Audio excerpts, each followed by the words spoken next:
buhay na sambayan ay makikita at matutunghayan sa malalim na pananampalataya sa gitna ng katahimikan. In the silence of God, our faith grows. Kaya ang pagiging buhay na sambayanan ay hindi sa ingay, kundi sa katahimikan at kayang manahimik ng may pananalig sa puong may kapal. Sumainyo ang Panginoon at sumaiyo rin. ang pagpapahayag ng mabuting balita ng Panginoon ayon kay San Mateo. Papuri sa iyo, Panginoon.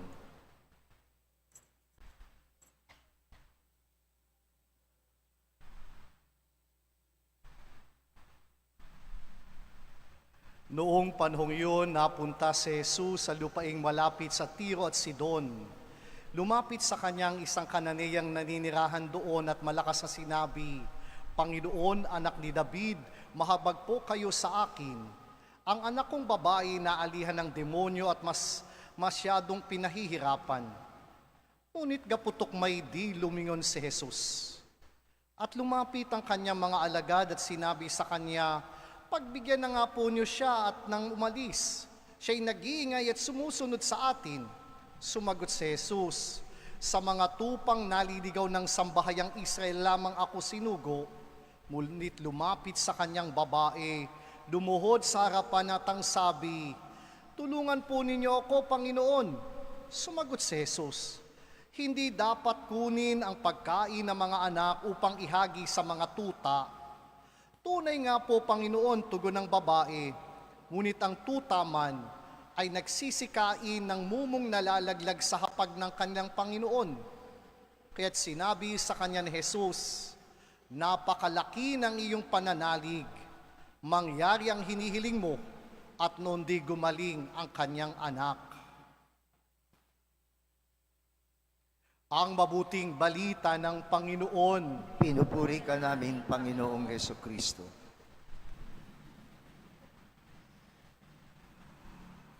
Ang paghahanda natin sa kapistahan ng ating mahal na patrong San Roque na katuon sa mas malawakang paghahanda na nais nating i-dedicate ang simbahang ito pagdating ng mga susunod na panahon. But we first start and begin by allowing the faithful to dedicate themselves to God and refresh and renew themselves. Kaya po ang tema natin ay buhay na sambayanan. Gusto nating mapanatili muna ang sambayan ng buhay na nakatalaga sa Diyos bago italaga ang simbahang batong ito. Kaya po sa ating pagdiriwang at paghahanda sa kapistahan ni San Roque, dito iinog ang ating pagninilay, ang mga katangian ng sambayan ng buhay, batay sa mga pagbasang ating napapakinggan at pinagninilayan. Sa unang araw na ito, ating narinig ang isang Kananeyang babae. Siya'y hindi kalahi ni Jesus. Subalit eto't nagmakaawa siya sa Panginoon nang sabihin, "Panginoon, anak ni David, mahabag kayo sa akin.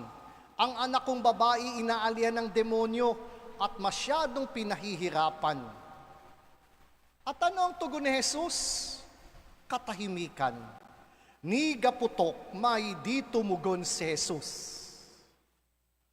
Ganitong uri ng pagtugon ni Jesus ay waring nakakabahala at nakakabagabag. Kapag ang Diyos ay tahimik, ano ang madalis nating iniisip? Tayo'y pinababayaan niya at waring ang Diyos walang pakialam sa atin. Yun ang pinakamadali nating isipin. If God is silent in our prayer and nothing is happening, as if this God is not concerned about me. But I think there's a different reason why. Jesus wants to teach His disciple, and I think all of us, that in the midst of the silence of God, faith grows. At ito ang tema natin sa unang araw, ang buhay na sambayanan ay hindi lang laging makikilala sa kanyang kaingayan. Ang buhay na sambayan ay kayang tumahimik sa piling ng Diyos at manatiling nananalig kahit waring ang Diyos ay tahimik. That is a profound character of what a church is all about, wherein we could be still and remain with God, though seemingly He is absent in our midst. Kapag ganoon ang ating ugnay at relasyon sa kapwa-tao na tahimik, pero tayo kumpante at palagay ang loob, ibig sabihin, malalim ang ating ugnay at relasyon sa isa't isa. When we are at ease and at home in silence of other person, it is an indicator malalim ang ating relasyon. Di ba't ganyan naman ang mga magkakaibigan?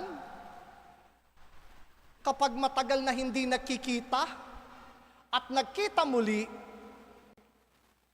malalim ang relasyon at ugnayan na parang walang nagbago. At parang ang relasyon ay tulad din ng dati. Kahit mahabang panahon na hindi nagkakausap, hindi nakikita ng personal, pero pag nagtagpo, parang ganun pa rin ang samahan, ugnayan at relasyon. Sa katahimikan, kapag kumpante, tayong mabuhay sa isa't isa at alalam nating magkaugnay pa rin tayo kahit tahimik ang isa't isa. Doon na ipapahayag natin na ang relasyon ay buhay. Ganun din sa Panginoon. Ni gaputok, hindi tumugon si Jesus sa Kananeyang babaeng ito. Marahil iniisip ng iba, babae siya. Pangalawa, hindi siya Hudyo. Kaya hindi pinakinggan ni Jesus. But Jesus have a different intention so that his faith will grow and the people around him will recognize the faithfulness of this woman lies on the confidence on God. Ang babaeng ito'y umaasa at nagtitiwala na ang Diyos, ang kanyang pag-aantay ay hindi mapaparam at mababaliwala. Ang kumpiyansa niya'y ng pagmamakaawa, alam niyang ang Diyos ay may busilak na kalooban. At ang pag-aantay, marahil ay nangangahulugan ng pagdadalisay upang mapabusilak ang layunit hangarin niya sa kanyang buhay. In the seeming absence of God or silence of God in our lives, God allows us to wait because waiting purifies us. And through that purification, our motivation and intention will be crystallized. And hopefully upon waiting, even our perspective in our relationship with God will make a big difference.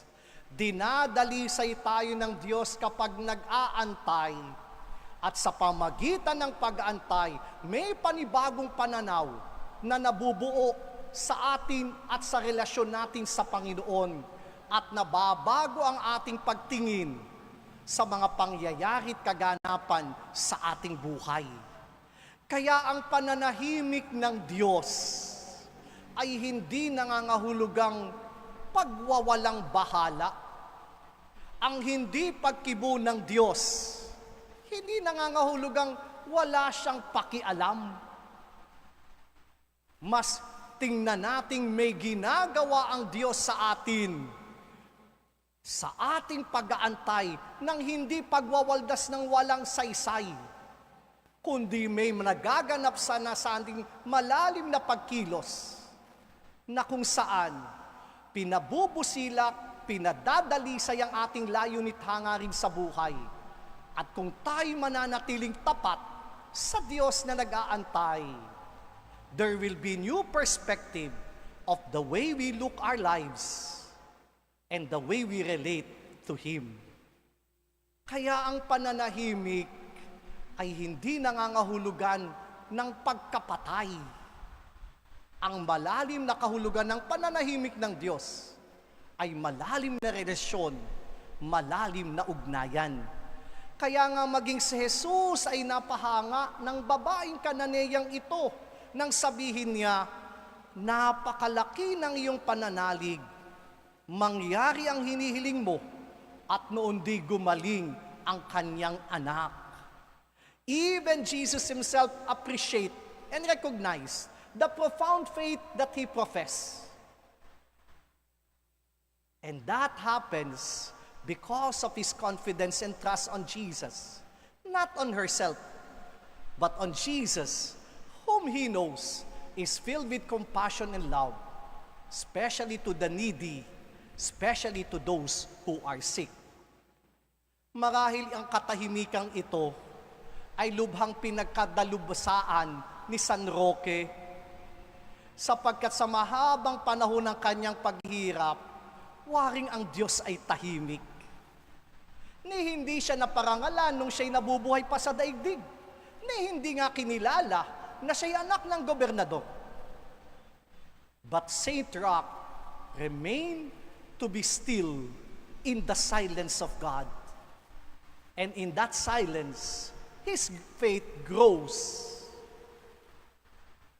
At sa pamagitan ng paglago ng kanyang pananalig, higit na pinabusilak ang kanyang katauhan at higit na pinapaltan ang kanyang pananaw.